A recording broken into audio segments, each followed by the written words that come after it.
Everyone, good morning. কেমন আছেন সবাই? আশা করছি সকলে খুব ভালো আছেন, আর আপনাদের ভালোবাসা ও আশীর্বাদে আমিও বেশ আছি। এখন সকাল সকাল বসিয়ে দিয়েছি চা। সমস্ত বাসি কাজ মোটামুটি হয়ে গেছে, তার মধ্যে শুধুমাত্র ঘরদোরগুলো মোছামুছি পড়ে রয়েছে। তো তাই জন্য আগেই মাকে চাটা করে দিলাম, তারপরে আমি আর কি কাজ ধরে নেব আবার। তো দেখুন এখন মাকে চাটা করে দিলাম, তো এখন বিস্কুট শেষ হয়ে গেছে, তো সেই জন্যই মা বিস্কুটটা খুলে নিচ্ছে। তো মাকে চা করে দিয়ে আমি এখন ঘরদোরগুলো ভালো মতো করে মুছতে নিয়েছি। এখন কিন্তু শুধুমাত্র ঠাকুর ঘরটাই মুছে নিচ্ছি, তো তারপরে আমি যাব ওই দিকে। তো তারপরে দেখুন কালকে যেহেতু কালকে অনেকটা সন্ধ্যের দিকে বাজারে গিয়েছিলাম। আজকে বারটা তো রবিবার, আগের দিন ছিল শনিবার। তো শনিবার রাত্রে আমার হাজব্যান্ড বাড়ি এসেছিলো, তো আসা মাত্রই আমি চলে গিয়েছিলাম ওকে নিয়ে বাজারে। অনেক কিছু কেনাকাটার ছিল। আসলে আমার ভাগ্নির বিয়ে ছিল, তো ওকে রবিবার দিন খেতে বলা হয়েছে। আমরা রবিবারটাকেই বেছে নিয়েছি, রবিবার হলে বেশি ভালো হয়। হাজব্যান্ড বাড়িতে থাকে, আসলে ভাগ্নির মামা আর কি বাড়িতে থাকে। তো সেই জন্য শনিবার দিন সমস্তটা কেনাকাটা করে নিয়েছি, কারণ আমার একার দ্বারা সম্ভব হয়ে ওঠেনি। আমারও তো কাজ থাকে, প্রতিদিনের বেরোনো থাকে, তো সেই জন্য আমি করে উঠতে পারিনি। তো রাত্রেই গিয়ে আর কি এই সবজিপাতি সবই কিন্তু রাত্রিকে কেনা হয়েছে। আর ওই যে মুদিখানার দোকানে অনেক কিছু কেনার ছিল, শুধুমাত্র যে ওকে খেতে বলেছি তার জন্য না, বাড়িরও অনেক কিছু কেনার ছিল। সমস্তটাই কিন্তু একদম সব কিনে নিয়েছি। তো তারপর দেখুন এই যে সবজিগুলো মা আর কি সকালে উঠেই, যেহেতু অনেকটা রাত হয়ে গিয়েছিল ফিরতে, তো ওই জন্য মা সকালে উঠে আগে কিন্তু ওই জিনিসগুলো বার করে নিল আর সবজিগুলো ঢেলে নিল। তো দেখুন তারপরে আমি এখন ঘরদোরগুলো ভালো মতো করে মুছে নিচ্ছি। তো মুছে নেওয়ার পরে তারপরে আর কি কিছু কাচাকুচি আছে, কেননা যেহেতু শনিবার বাড়ি এসেছি, রবিবার তো আমাকে কাচা দেওয়া করতেই হয়। তার মাঝখানে এই যে রান্নার ব্যবস্থাপনা আছে। এদিকে মা সবজিগুলো নিয়ে বসে পড়েছে কাটাকুটি করার জন্য, আর কি ভাজাভুজিটাই বেশি হবে।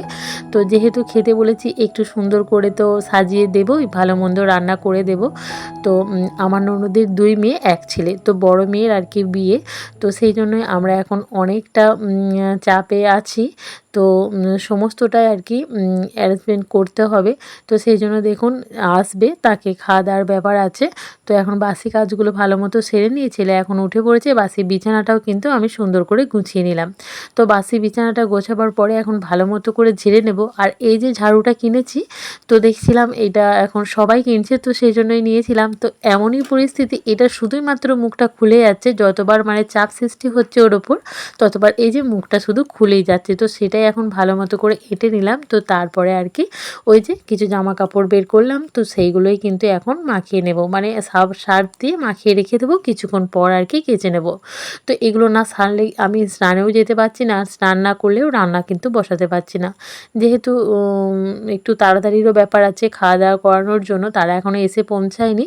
তো আসলে তারপরে আর কি ভাবছি যে ও আসার আগে সমস্তটা সেরে নেব। তো জানি না কতটা এখন পারবো। তো জামা কাপড়গুলো এখন কিন্তু মাখিয়ে নিচ্ছে।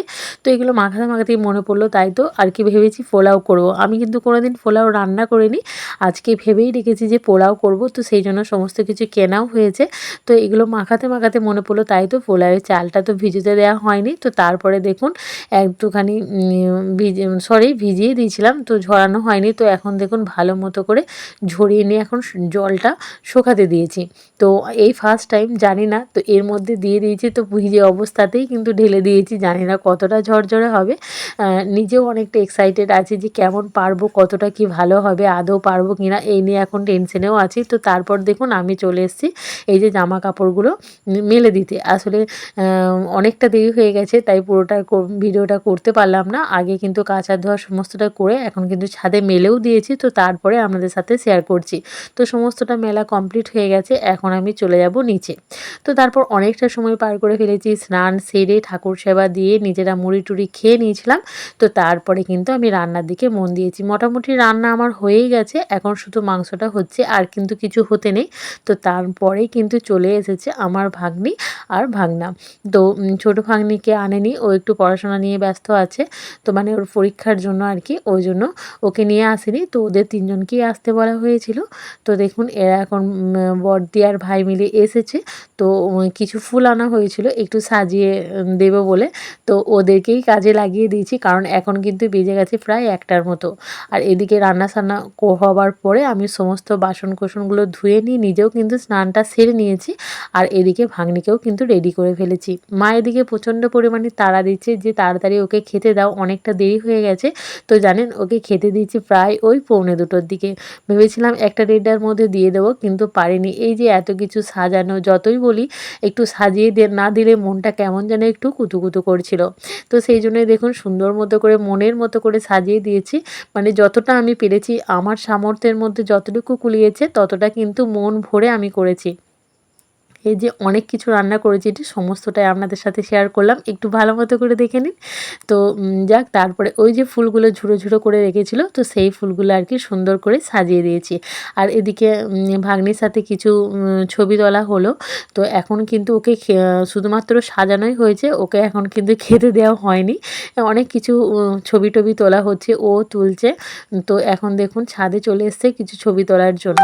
তো তারপরে আর কি ওকে এখন খেতে বসানো হয়েছে। তো আমি তো খুব খুশি যে এত সুন্দর করে আমি পেরেছি দিতে। জানি না টেস্ট কেমন হয়েছে। ওই যে পোলাওটার কথাই বলি, আমি তো কোনোদিন পোলাও রান্না করিনি, এই ফার্স্ট টাইম করলাম। তো এখন প্রচণ্ড পরিমাণে মেঘ ধরেছে, আর তার মাঝে রয়েছে আমার এত বাসন। প্রত্যেকের খাওয়া দাওয়া হয়ে গেছে, তো আমি এখন বাসনগুলো ধুয়ে নেব। তো তারপর আপনাদের সাথে আবার পরে দেখা হচ্ছে একদম বিকেলবেলায়। তো এখন টাটা, এখন সমস্ত বাসনগুলো ধুয়ে নিই, তো তারপর কথা হচ্ছে।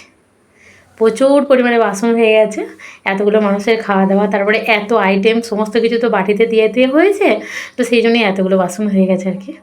তো কি হয়েছে জানেন, এতগুলো বাসন আমার ধোয়া হয়ে গেছে, তার মধ্যে নেমেছে প্রচণ্ড পরিমাণে বৃষ্টি। আর এই বৃষ্টির কারণে ট্যাপটা বন্ধ করতেই ভুলে গেছি। তারপরে যখন বৃষ্টি থামে বাথরুমে আসি, তখন এসে দেখছি কলটা আমি বন্ধ করতেই ভুলে গেছি। আসলে এত বৃষ্টির আওয়াজে কলের আওয়াজটা আমি পাইনি। তো আজকের ভিডিওটা কেমন লাগলো অবশ্যই জানাবেন।